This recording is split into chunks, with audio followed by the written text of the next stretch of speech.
मुंबईवरनं येणार आणि मुंबईकडे जाणार.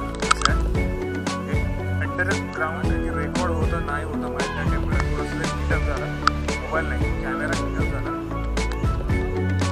ट्रेन येते आणि इथे आपण वाटतं हा इकडनं प्रवास करायचा असतो, पुढे जायचं असतं आणि ह्या इथला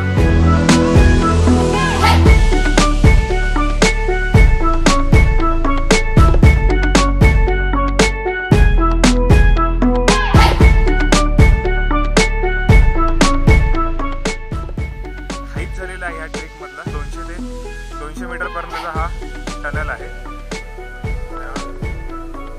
असं जाणवलं की त्यांनी तो वाघ खरवडत होता, पट्टेरी वाघ त्या गाडीसमोर चालत होता आणि त्या वाघाचा आकार अचानक वाढायला लागला आणि ट्रेन समोर आला तेव्हा थोडंसं मनामध्ये पण थांबलं.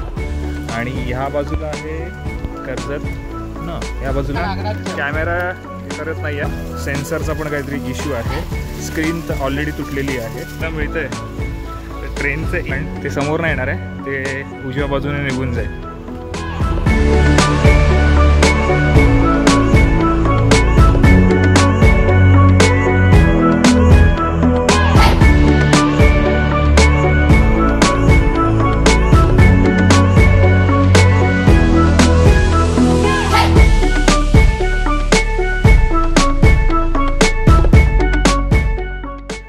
जाताना व्हिडिओ काढतो, येतानाचं सांगू शकत नाही वातावरण कसं असेल. आता थोडा पाऊस मध्ये सांगितलं की आता नका व्हिडिओ काढू वगैरे.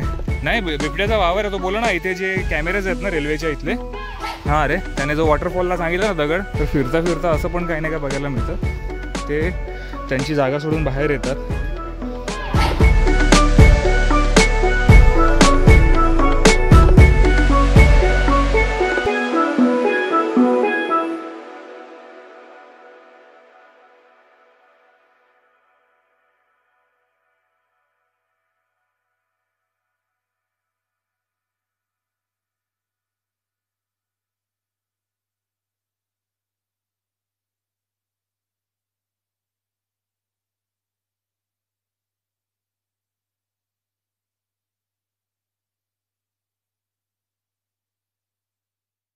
नाव काय म्हटलं बीड.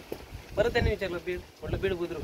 त्यांना काहीतरी कन्फ्युज वाटलं, त्यांना बीडचं लोकेशन दिसलं म्हणून ते दुसऱ्या याचा सखोल जर अभ्यास केला ना तर स्वतःला एका ठिकाणी तपस्या म्हणजे लोकांपासून दूर कुठं आणि इथेच ते तपश्चर्या करायचे किंवा साधना प्राप्त करायचे. नागनाथ म्हणून आणि नमनाथ नाव दिलं जातं.